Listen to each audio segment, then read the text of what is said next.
Hello and welcome back. Today we're talking about relative pitch and what relative pitch is and what you can do to build your and develop your relative pitch as well. Your ear training exercises that will help you build your relative pitch. So, and if you're new here, this is I Want to Play Bass, your YouTube channel with all your bass guitar tips, bass guitar gear reviews, and occasional giveaways. So subscribe, hit that bell notification, get in the loop. You don't want to miss a beat. And I'm Donald Witt, the bass instructor of the How to Play Bass online course at iwanttoPlayBass.com. So relative pitch is, the definition of relative pitch is being able to recognize a note by using a reference note. And as I've done in previous videos about perfect pitch, they are two different things. Relative pitch is you have to have a reference point. You have to have something to work off of to define that note or to find that note. Where perfect pitch is just the ability to know, just say A and you can sing an A.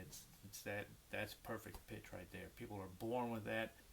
What we're going to talk about today is it's basically an easy way to do your ear training is using intervals. Practice your intervals, and that's going to help you define relative pitch and build that relative pitch, which you can always tell.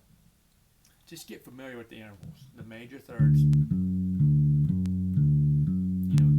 Get familiar with that. And one interval that you'll probably be familiar with is the tritone, or in your Locrian mode, your flat 5. That's a tritone. That's a very familiar. That interval there, a flatted 5, diminished 5, is just a tritone. That's definitely a tritone, and that was what was actually banned from churches way back in the Baroque period. Back in classical days, they banned that actual tritone. They said it was the devil's interval. They actually have an actual name for it. It's the devil's pitch or something, but they wouldn't even let you. You couldn't play that interval in church. It was banned from church. So that was that's a tritone, very distinguishable one. So you probably heard that. So there you go. You've already trained your ears to hear that. Now all you got to do is train your ear to hear another interval, either a minor or a half step, or a major, just a whole step. And then you can sing your solfege, do, re, do, re. So that's one way to build your ear training also, is singing your solfege, do, re, mi, fa, sol, la, ti, do. And you can do it that easy. But you just need that reference point. If you're in C, do, re, mi, fa, sol, la, ti, do. Or G, do, re, mi, fa, sol, la, ti, do.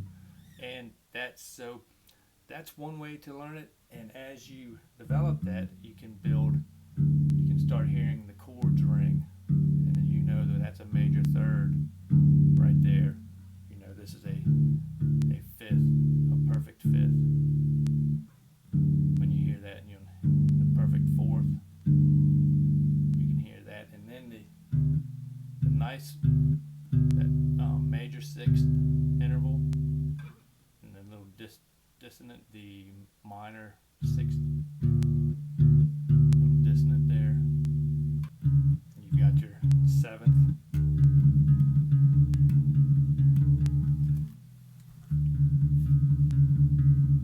Your dominant seventh.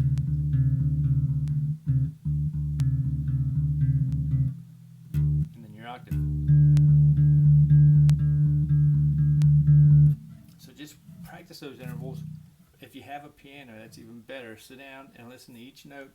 Like I say, in relative pitch, you can tell the wavelengths in a note. If you play it on piano, it's harder. You're not going. The frequencies are lower on bass, so it's a little hard. But if you go to middle C on your piano and you go to F, just play the F key. Just play that, and you can hear. It's probably the most colorful key on a piano. It has the most obvious wavelength. You can hear it, and it really stands out. So that's something to focus on too. That will help you. Just play that F. You can't hear it on just bass. You've got to go to the piano. You can really hear the wavelengths. So each key, each tone has its own color, and that's something you can, as people with perfect pitch, it's like us people without perfect pitch and seeing visual, like seeing we can see colors, and it's people with perfect pitch, they can hear colors, so they know automatically that they can hear that color. That their ears are so fine tuned that they can hear the waves in that color, and it's just obvious to them. They can't believe that somebody can't hear that, but it's as obvious as us seeing colors. You get some people that are colorblind, they can't see colors, so it's all relevant. It's like that, but ear training is a little more rare. I mean, perfect pitch is a lot more rare than people being colorblind or seeing colors. So you can learn, you can get it to where you don't need perfect pitch. So let's do one exercise here. Just start on F, right here, find F, and then go from there. Use your intervals from there, and just just hear that major third there. You say do, mi, do, do, mi, do, mi. So you can just go do, mi, do, mi, and sing it. Do, mi, do, mi.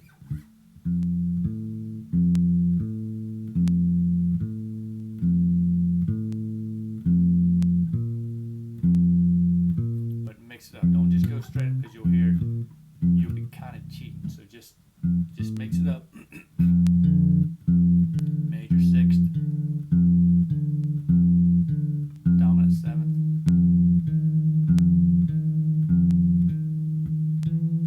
minor seventh. So hear that perfect fifth. Hear that perfect fourth.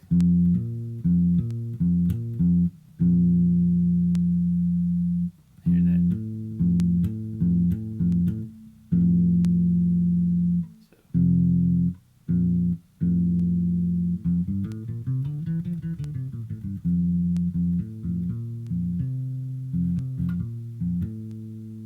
So just work on those. It takes time. Definitely, if you have a piano, there's that's a good way to do it. There's ear training apps to get on online too, to help you get some of your to help you dial in your ear training. So there's lots of ways there, and it's just one of those things. It just takes time. It really does take time. It takes practice. As playing your instrument takes practice and takes time. But those are some little tips to help you get to familiarize yourself with ear training and relative pitch. That's what relative pitch is. And the one thing about it is you can practice it and practice it and practice it, and then you come back to it tomorrow, and you might hear it just a little off. So it's consistency, a learning process. So.